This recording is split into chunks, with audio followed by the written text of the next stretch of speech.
Man, Visible and Invisible by Robert Crosbie. This article begins with a quote from the Bhagavad Gita. There are two kinds of beings in the world, the one divisible, and the other indivisible. The divisible is all things and the creatures, the indivisible is called Kutastha, or he who stayeth on high unaffected. But there is another spirit designated as the Supreme Spirit, Paramatma, which permeates and sustains the three worlds. End of quote from the Bhagavad Gita. In considering these statements, our immediate tendency is to make a separateness, a division, in our minds, but to understand nature at all, to understand ourselves at all, we may not make any such division. Both the divisible and the indivisible, and the Supreme Spirit, exist within each and every being. The three worlds exist in the nature of man as a being. Man, visible and invisible, is man, divisible and indivisible. There are different classes of visible beings, as well as different classes of invisible beings, but whatever we may know of those different classes must come from a perception within ourselves.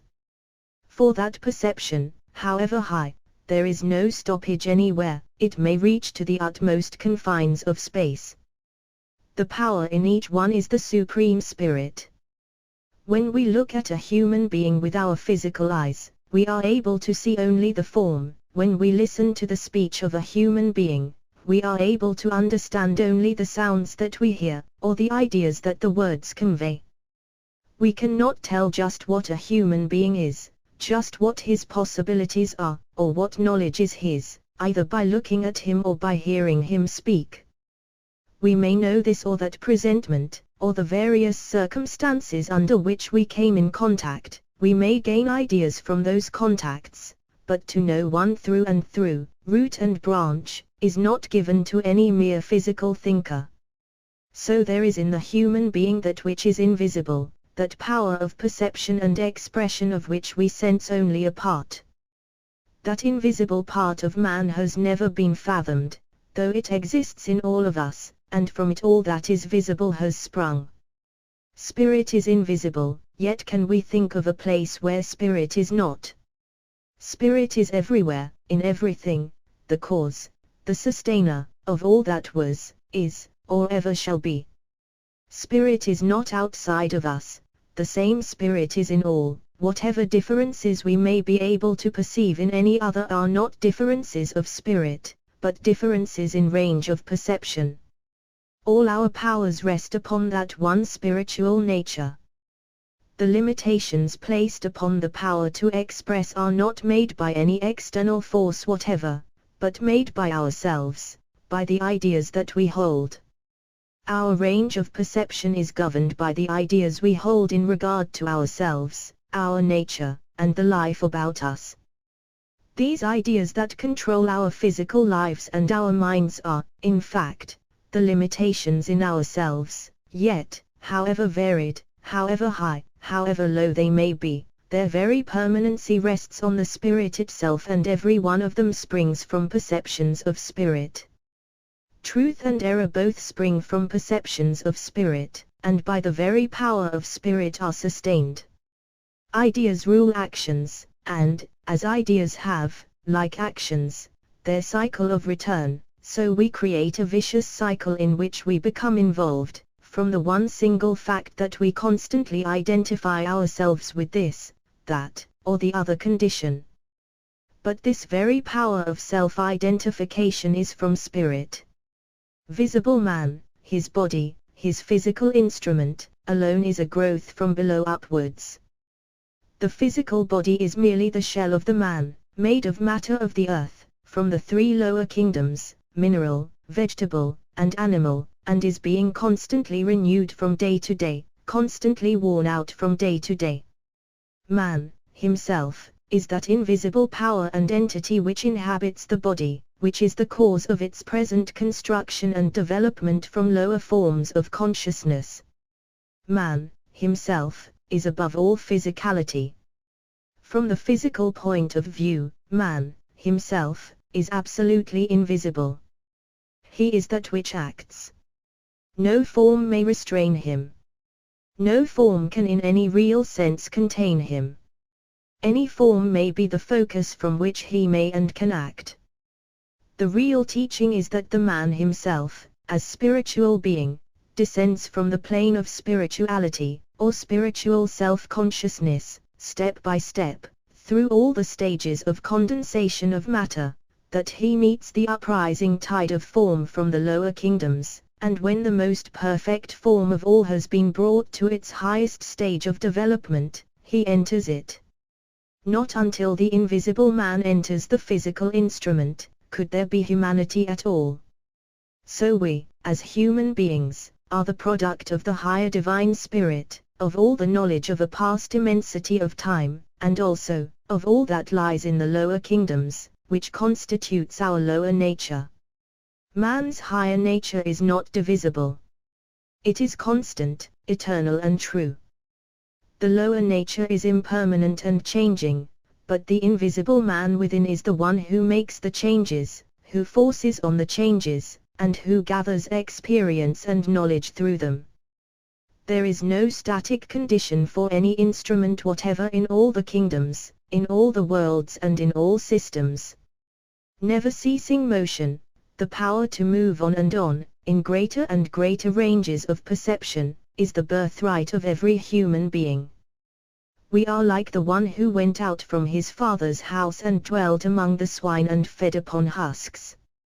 The time must come for us to say, like the prodigal son, will arise and return to my father. I will arise and resume my own real place in nature, using all the instruments that I have. I will work to the end that all beings may share in all knowledge, that they may progress in a consecutive range of steps, ever on and upward, without the breaks and obstacles that a false conception of our nature brings about. Such is the whole object of the ancient wisdom religion, that man may resume his own birthright. No being or beings of any grade can confer upon man the knowledge that he alone can get. That knowledge is all in reserve in the invisible part of his nature, the result of every experience of all his immense past. It is right with him, although he has made his physical instrument of such a nature that it will not register what he, as the real being, the invisible man, knows. Man, the invisible being, eternally is, for him there is never for an instant cessation of consciousness. The curtain rings down on one scene to immediately rise on another. When the body is at rest, the man is still acting and thinking, in another way, in a finer form, on planes not so restricted as is the physical plane. There he has freedom. There he sees and feels and hears and speaks and acts, as he does on the physical plane, but he can be here, there or elsewhere, wherever his thought brings him. Wherever his desire is, he can move freely and unhampered by gross physical material.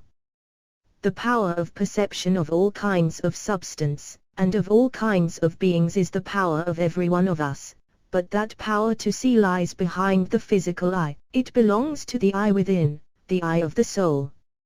How shall we recognize that power? By acting from the basis of our eternal, divine nature, by assuming our own identity, by ceasing to place dependence on any philosophy, on any science, or religion, or any statement whatever, by depending on the reality of the inner, true, spiritual man, by clarifying our mental conceptions, by thinking right thoughts and by acting in accordance with them. In that way, every channel in the body becomes open to what goes on when, as spiritual beings, we leave the physical instrument at night, and are active on the inner, spiritual planes of being. Each and every human being must open up those channels on his higher nature for himself. He must know for himself, and the only place where he may know is within himself. Each one, in reality, stands at the center of the universe, and all the rest are pictures and sounds and experiences, in which he may see the play of spirit. How may we obtain a resumption of divinity?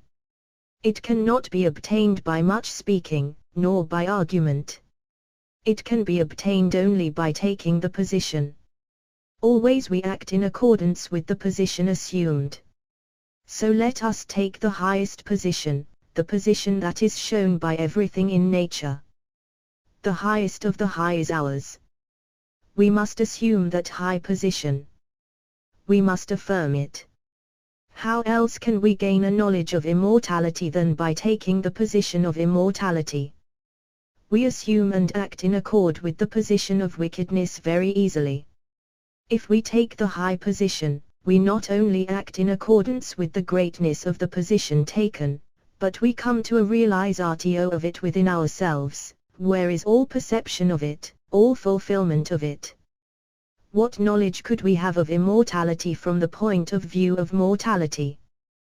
What idea of perfection could we get from the basis of imperfection? None but a faulty one. The highest idea on that basis would merely be less imperfection. Real perfection does not mean a relative perfection, it means an intimate knowledge of the essential basis of everything that exists in nature. True spirituality is not a hazy condition, not a mere existence without action, but the power to know and to do, to have what the ancients called all-knowingness. When we reach all-knowingness, then are we truly divine, divine in knowledge, divine in power, acting through every conceivable state of matter, and through every conceivable instrument. And that is our great destiny. Just let us seize it. Life is ours. Spirit is ours. Consciousness is ours. Eternal existence is ours. Just let us take it. The greatest of all knowledge does exist. All the experience of the past, all the civilizations that ever have been, have produced beings who now are the custodians of all the knowledge that has been gained. That knowledge is waiting for us as soon as we shall take the necessary steps to fit ourselves to become the possessors of it. That knowledge includes all intellectual knowledge, all spiritual knowledge, and all knowledge of every force in nature. Great and powerful as are some forces that we know of now, there are forces to be known that far transcend them all. The power to destroy a world is reachable by the one who takes the right step, but the one who takes the right step will never destroy. He will only build. He will use all the power that he has to construct a path on which humanity may travel the way that he has gone.